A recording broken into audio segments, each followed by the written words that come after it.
بسم الله الرحمن الرحيم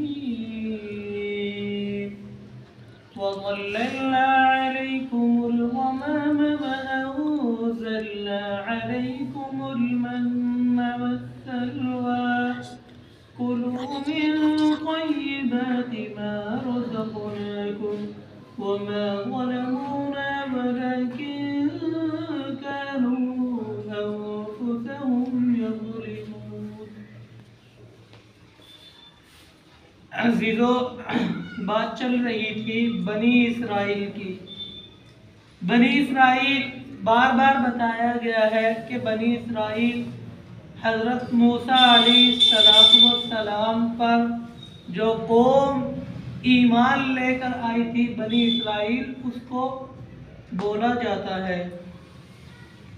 اور بنی اسرائیل کے کچھ انعامات جو اللہ نے ان پر دیے، جیسا کہ انہوں نے محنت کرنے کی بھی ضرورت نہیں پڑتی تھی، اللہ تبارک و تعالی ان کے کھانے کا بھی، پینے کا بھی، چلنے کا بھی سب کچھ اللہ تبارک و تعالی نے ان کا انتظام کر رکھا تھا۔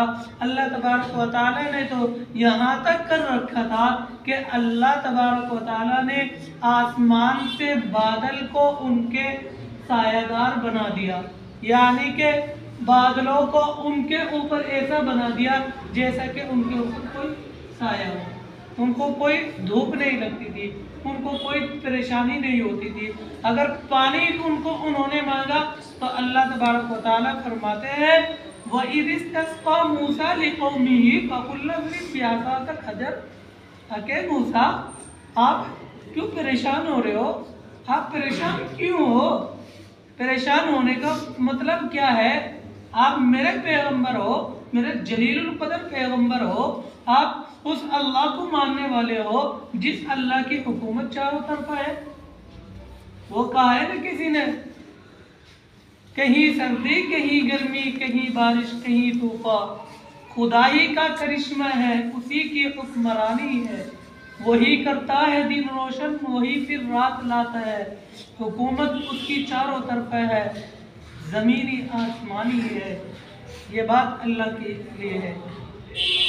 تو پھر فرمایا وَظَلَّلْنَا عَلَيْكُمُ الْغَمَامَ وَأَنزَلْنَا عَلَيْكُمُ الْمَنَّ وَالسَّلْوَىٰ، کہ ہم نے بادلوں کو ان کا سایہ دار بنا دیا، ان کے اوپر سایہ بنا دیا۔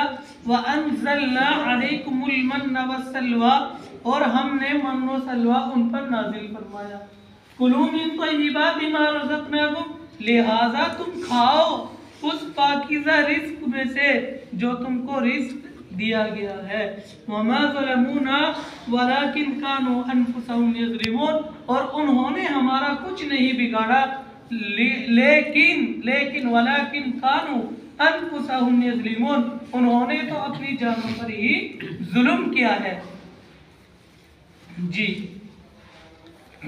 ان کے اللہ کے نبی حضرت موسیٰ علیہ السلام پر جب وہ ایمان لے کر آ گئے، اللہ کے نبی حضرت موسیٰ علیہ السلام ان سے کہنے لگے کہ بھائی مصر سے چلنا ہے، مصر سے اب ملک شام کی طرف چلنا ہے۔ جب فرعون غرق ہو گیا، فرعون کو پانی کے اندر اللہ تبارک و تعالیٰ نے غرق کر دیا، تو اس وقت ہر چیز موسیٰ علیہ السلام کے پاس آ گئی۔ فرعون کا جتنا لشکر تھا سب کچھ ختم ہو گیا، فرعون کا جتنا سونا تھا وہ سب کچھ حضرت موسیٰ علیہ السلام کے پاس آ گیا۔ تو اللہ قرآن کریم میں بھی یہ تفسیر ہے، اور بہت ساری کتابوں میں یہ بات لکھی ہوئی ہے کہ جب حضرت موسیٰ علیہ السلام نے اس کے سونے کو دیکھا تو بلا ساختہ حضرت موسیٰ علیہ السلام نے کہا اب تو بھی دفن ہو جائے۔ اللہ سے دعا کی کہ اللہ اس سونے کو بھی دفن کر دے، ہم نے ضرورت نہیں ان کی۔ چنانچہ زمین کے اندر جب بھی کوئی سونا یا چاندی ملتا ہے تو فرماتے ہیں وہ قارون کو یا فرعون کا سونا ملتا ہے، جب بھی ملتا ہے، یہ اسی وجہ سے فرمایا ہے۔ جب ملک شام کی طرف جانے کی بات آئی تو बनी इसराइल के जितने भी आदमी थे वो कहने लगे भाई हमसे नहीं जाया जाना यार, परेशानी होगी भाई, अपना घर बार अपनी हर चीज। अब आप देख लो, एक घर से जब सामान निकालते हैं दूसरे घर में रखते हैं, कितनी परेशानी होती होगी।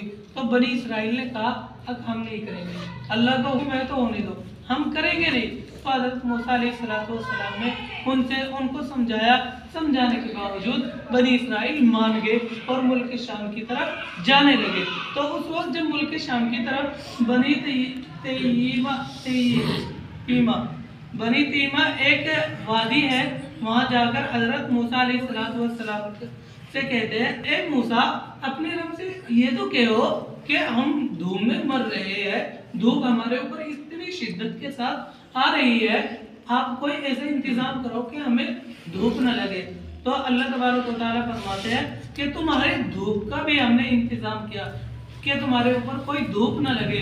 फरमाया कि हमने तुम्हारे ऊपर बादल को साया बना दिया, यानी कि बादल तुम्हारे ऊपर दिन में भी रात में भी इसी तरह रहता था। दिन में वो रोशनी दिन में तो छाई देता था और रात में वो रोशनी देता था, ताकि आपको किसी चीज की जरूरत न पड़े। तो फिर फरमाया वअंज़लना अलैकुमुल मन्ना वस्सलवा, आप सब जानते हैं कि खाने के लिए हमने मेहनत करनी पड़ेगी, ठीक है, खाने के लिए हमने मेहनत करनी पड़ेगी। लेकिन हज़रत मूसा अलैहिस्सलाम की एक कौम ऐसी हुई है बस जिनको खाने पीने की कोई टेंशन नहीं थी। अल्लाह तबारक व तआला ने उनके ऊपर आसमान से मन व सलवा नाजिल फरमाया। मन नाम है तरंजबील और सलवा का माना है कि एक परिंदे को बोला जाता है। कुलू मिन तय्यिबाति मा रज़क़नाकुम, और फिर उनसे कहा जाता था अरे भाई चलो, जब आप ये जो अल्लाह तबारक व तआला तुम्हारे ऊपर मन व सलवा नाजिल कर रहे हैं ना, तो इस मन व सलवा को है ना आप इकट्ठा ना करो, अगर आप इकट्ठा करोगे तो आप खजाने में जाओगे, ये खराब होगा। अल्लाह तबारक व तआला ने तुम्हारे ऊपर इतना दे दिया, अगर तुम इसको खाएंगे तो तुम्हारा पेट भर जाएगा, आप ज्यादा मजीद की जरूरत अपने पास न रखें। अगर आप ज्यादा मजीद की जरूरत करेंगे तो अल्लाह तबारक व तआला तुम्हारे इस सारे सामान को खत्म कर देंगे। चुनांचे उन्होंने ऐसा ही किया, ऐसे ही करते करते अल्लाह ने उनसे कहा कि भाई चलो तुमने ये भी नहीं बात मानी, एक काम कर लीजिए, आप हफ्ते में और जुमे के रोज वो न करा करो शिकार। जब शिकार उनके ऊपर आया तो आजमाइश के लिए अल्लाह के ये एक नियमत है, अल्लाह तबारक व तआला ने जब किसी चीज से मना कर दिया ना तो बिना साख्ते ये चीज होती है। उस वक्त मछली आती थी, मछली पानी में पूरे हफ्ते तो दिखती नहीं थी, लेकिन जब हफ्ते का रोज आता तो सामने आके बैठ जाया करती थी। सामने आके जब बैठ जाया करती थी तो हजरत मूसा अलैहिस्सलाम भी कहने लगे बड़ी खतरनाक चीज है तो, कि बिल्कुल सामने ही आके बैठ गई, क्योंकि उन्होंने पता लग गया ना कि अल्लाह का हुक्म तो सब कोई सुनता है। भाई जब जमीन सुन रही है तो परिंदे नहीं सुनेंगे। तो मछलियों ने पता लग गया कि हफ्ते के रोज हमारे ऊपर कोई शिकारी शिकार नहीं करेगा। तो उस वक्त तमाम की तमाम मछली सामने आया करती थी। तो वो कहने लगे यार कैसे चलेगा काम हमारा, उस वक्त तो कैसे चलेगा काम हमारा, भाई हफ्ते के रोज ही मना कर दिया और ये हफ्ते के रोज ही आ रही है। चुनांचे उन्होंने अल्लाह के हुक्म को तोड़ दिया और उन्होंने हफ्ते के रोज भी शिकार करना शुरू कर दिया। चुनांचे उन पर अल्लाह का अज़ाब आया, वो आगे बताएंगे। वमा ज़लमूना, फिर फरमाते हैं कि उन्होंने ये हुक्म तोड़कर हमारा कुछ नहीं बिगाड़ा, उन्होंने ये हुक्म तोड़कर हमारा कुछ नहीं बिगाड़ा, उन्होंने खुद पर अपनी जान पर जुल्म किया, यानी कि अपने नफ्स पर ही जुल्म किया। अगर तुम हुक्म ना तोड़ते अल्लाह तबारक व तआला तुमको और मजीद